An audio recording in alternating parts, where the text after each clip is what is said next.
Vamos a arrancar relato, como les decía, hablando de Miguel de Unamuno, que fue uno de nuestros intelectuales de mayor relieve del siglo pasado, enfrentado al franquista Millán Astray en el Paraninfo de la Universidad de Salamanca en octubre del 36, enfrentamiento seguramente mitificado, pero que no fue menor, ni mucho menos, como parece definitivamente acreditado.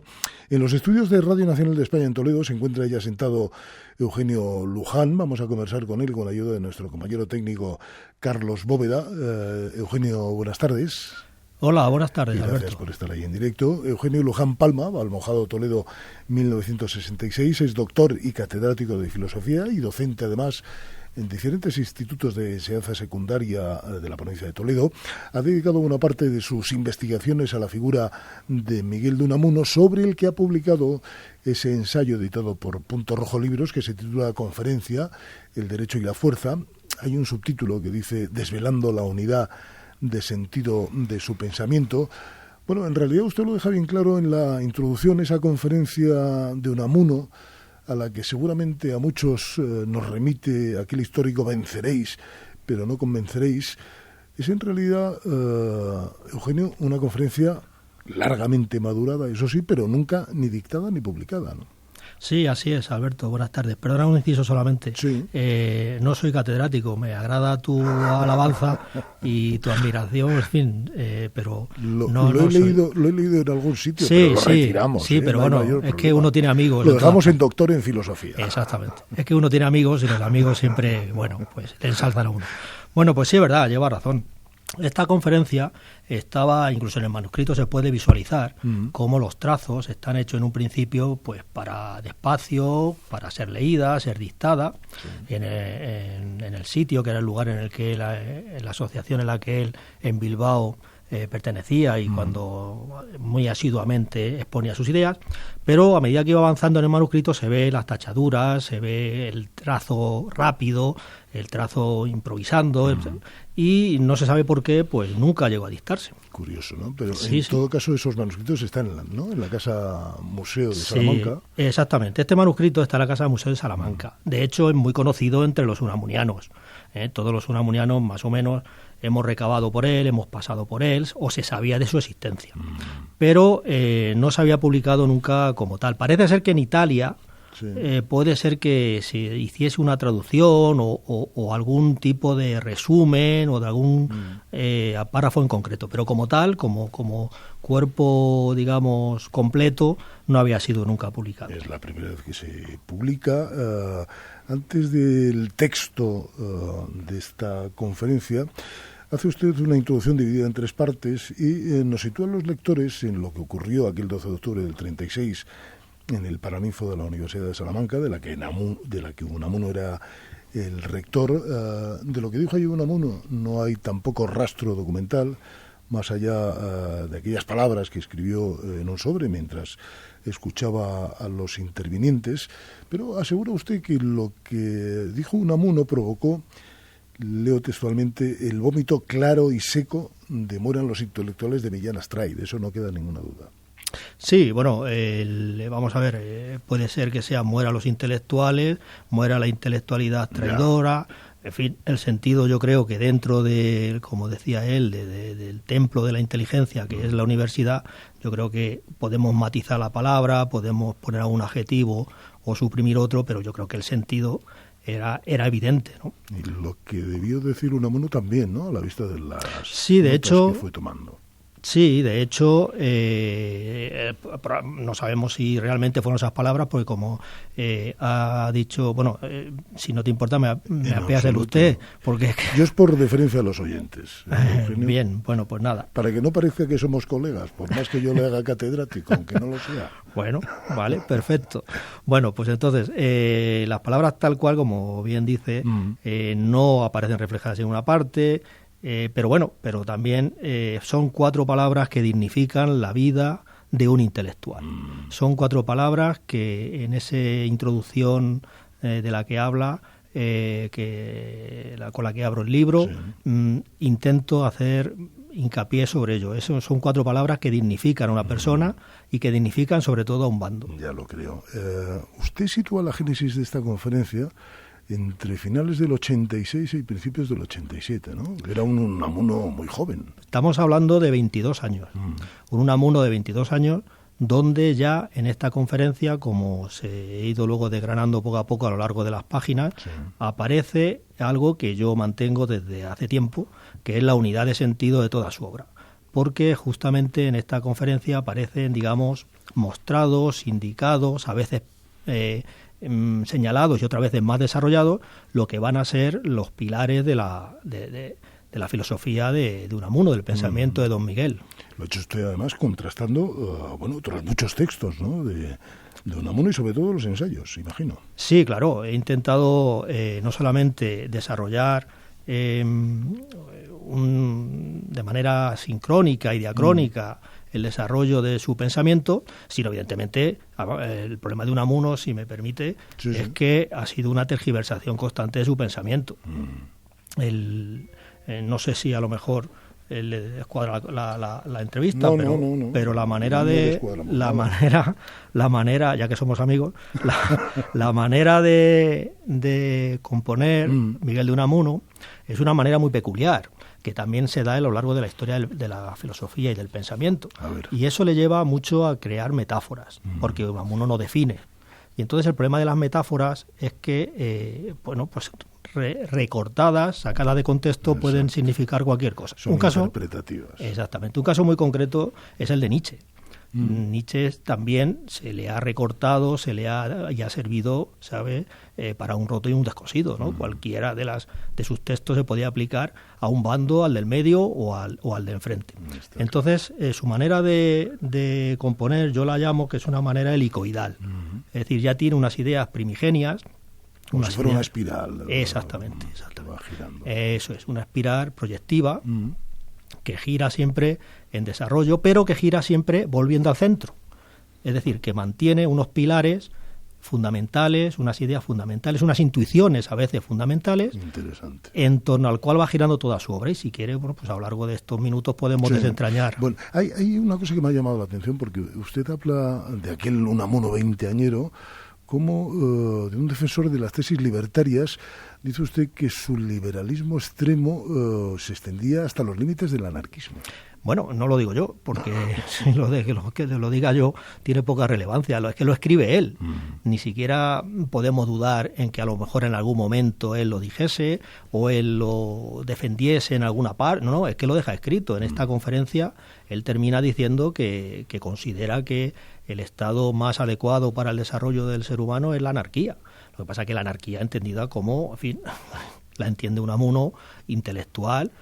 No se trata de una anarquía en la que vale todo, que es la versión que nos ha vendido o que nos han pretendido vender de una anarquía errática, sino la anarquía de aquel que sabe lo que debe hacer y no necesita que el padre Estado le dé indicaciones de cuál debe ser su comportamiento o su actitud. Sí, es muy interesante, ¿no? Porque, echa de menos Unamuno la reciprocidad del Estado frente al individuo, e incluso llega a decir que las obligaciones que incluyen cuando los derechos se ven defraudados. Sí, que es un poco, el principio anarquista, ¿no? Claro, esa es. Por eso yo he tenido discusión en este aspecto con algunos compañeros importantes, como el catedrático, sí que es catedrático, Pedro Rivas, de la Autónoma ya emérito, donde él decía: Eugenio, yo esto no lo acabo de ver así, yo creo que no termina de... Sin embargo, él, en la carta a Federico Urales, él defiende que en el fondo, ya lo estamos hablando de 1902, 1903, dice que en el fondo él siente un anarquismo, él se siente anarquista en este sentido, ¿no? En el sentido de la defensa extrema de la libertad del individuo. Es la base de la sociedad, lo que existe son individuos, y las relaciones de los individuos constituirán los estados y las sociedades. Y el Estado no es más que una sociedad especial, en este caso política, que no debe someter, que no debe limitar o que no debe a través de impuestos desplumar al ciudadano, ¿no?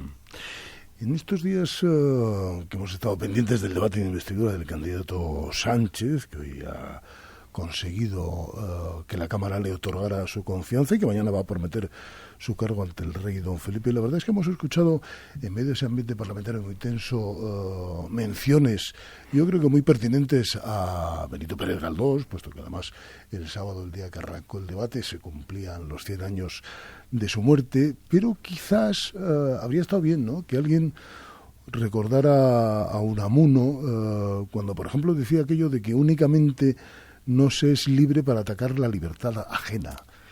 Es que volvemos a lo mismo. El problema de eso hubiera sido genial. De hecho, hace unos meses, en la primera, cuando el señor Sánchez se presenta por primera vez al Parlamento, se utiliza el venceréis, pero no convenceréis por partidos tan diferentes como era Podemos o como era Vox, por ejemplo, ¿no?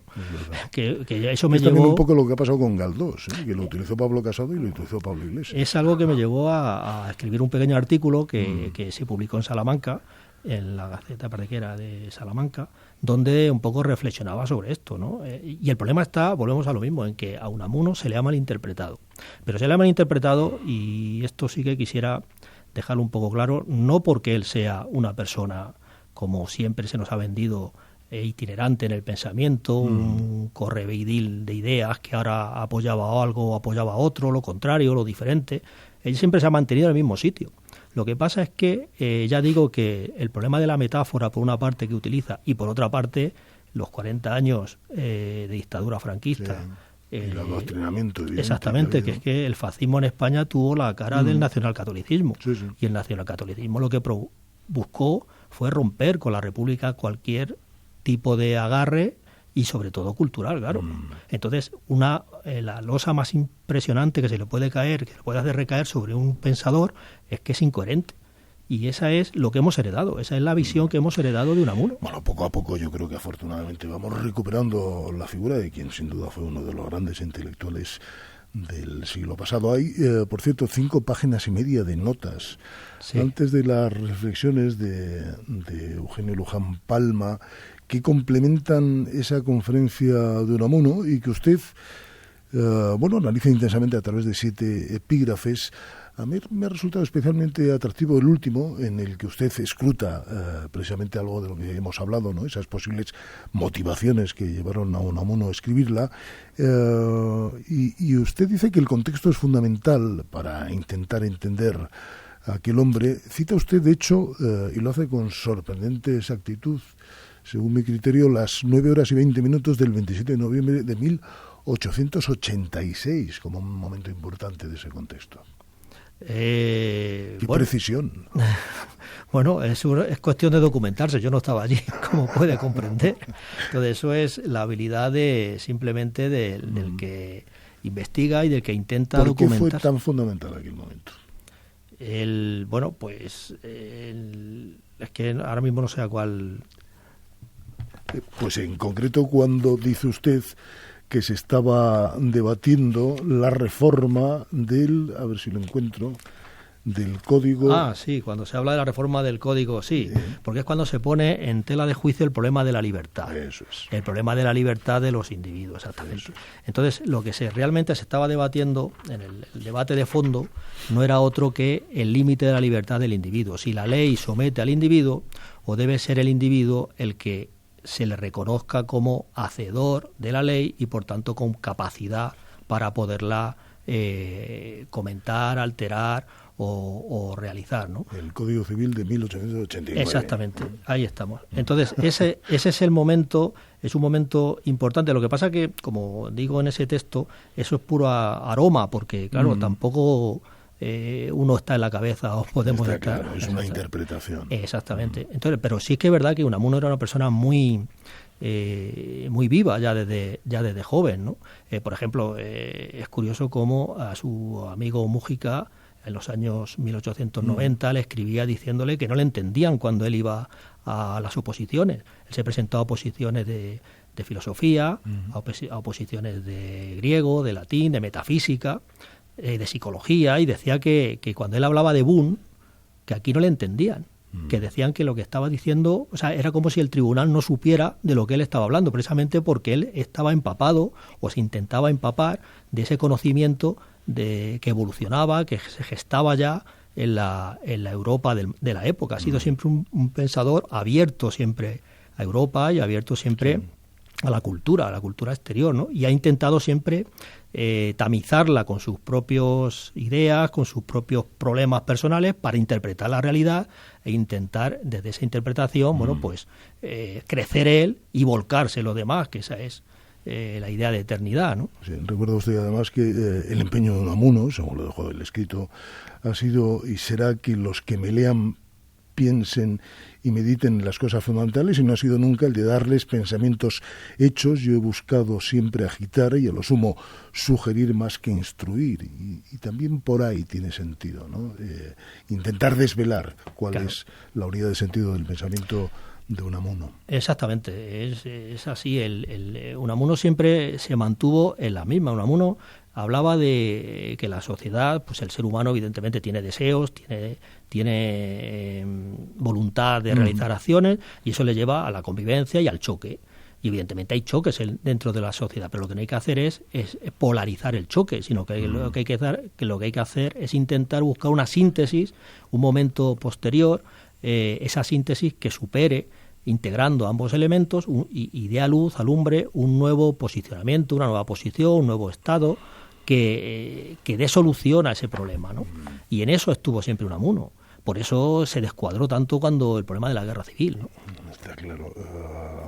Es interesante que abra usted ese epílogo que titula Desvelando la unidad de sentido en el pensamiento de Unamuno, con la cita de uno de sus ensayos, el que se tituló Adentro, entre admiraciones, que te dicen que te contradices. Sé sincero siempre, ten en paz tu corazón y no hagas caso, como si fuese sincero y del corazón apaciguado. Es que la contradicción está en sus cabezas. Claro.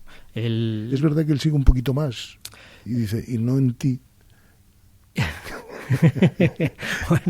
Bueno, podría verse así también. El tema está en que Unamuno es un gran discutidor, Unamuno es un gran conversador, Unamuno es un gran polemista. Unamuno es muy parecido a Nietzsche en ese sentido. Es alguien que te coge de la solapa y te agita, ¿no? ¿Qué es lo que pretende? Él se lamentaba, y es un lamento que todavía lo tenemos en nuestros días, de que no se piensa, ¿no? Estamos viviendo situaciones actuales, decía hace un momento en su introducción, decías, donde estamos viendo esta misma situación que ya Unamuno denunciaba. No se piensa, las prisas. Exactamente, no se busca unas conclusiones a largo plazo. Se nos echa el reloj encima. Cuéntenos lo del musical. Muy bien. Bueno, pues el tema del musical es un cantautor que vivía en Fuenlabrada, se llamaba Nino Sánchez, y ha musicalizado poemas de Unamuno. Yo estaba dando un curso en la Universidad de La Laguna cuando él me contacta a través de las redes sociales y me manda el disco para que lo escuche. La verdad es que, fruto mucho de esa herencia que hemos comentado al principio, pues fui un poco reacio a escucharlo, pues jolín, las poesías de Unamuno musicalizada, yo decía, esto puede ser tremendo. Sí. Pero bueno, te dejé el disco ahí y una de las veces, bueno, pues me puse a escucharlo y es fantástico. Yo recomiendo que entren ustedes en la página web de este cantautor y que pinchen. Podemos utilizó en la primera campaña electoral el poema de Libertad. Bueno. Fue la música que él llevó. Nino Sánchez, ¿no? Nino Sánchez. Lo que pasa es que teníamos preparado, yo cuando lo vi, le dije que eso había que sacarlo adelante, yo preparé una escenificación que empezaba, inventé una pequeña teatralización para que luego él entrase cantando las canciones. Lo que pasa que, luego Nino falleció y esto se quedó ahí en agua de borrajas. Que busquen en internet, en cualquier buscador, el nombre de Nino Sánchez y seguro que llega su música. Hay un poema a Toledo precioso que lo musicaliza precioso. Lo buscaremos y si tenemos oportunidad lo pondremos. Eugenio Luján Palma, conferencia El Derecho y la Fuerza, un ensayo alrededor de la unidad de sentido en el pensamiento de Miguel de Unamuno. Gracias, fuerte abrazo. Muchas gracias. Y feliz año. Igualmente, y muchas gracias también a sus oyentes y sobre todo, por favor, vayan a leer a Unamuno. El libro que sea, la novela que sea, cualquier cosa. La novela que sea, cualquier cosa.